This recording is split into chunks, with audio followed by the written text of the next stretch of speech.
освен в случаите по член 107, точка 5, се заличават. Благодаря. Моля за тишина.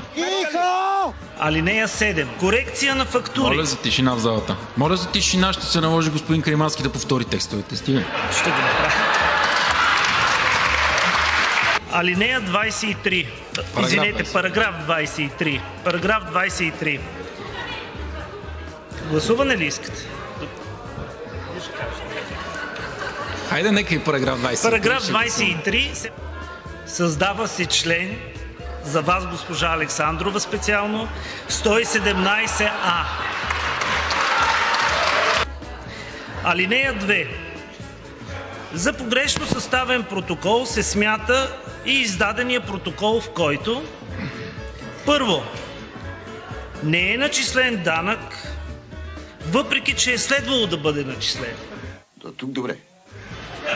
Второ, е начислен данък, въпреки че не е следвало да бъде начислен. Трето, за доставката е приложена грешна ставка на данък. Алинея 3. Когато погрешно съставен протокол е отразен... Не разбирам веселото оживление в залата. Защото сте с гръб към мен. Добре. Когато погрешно съставен протокол е отразен...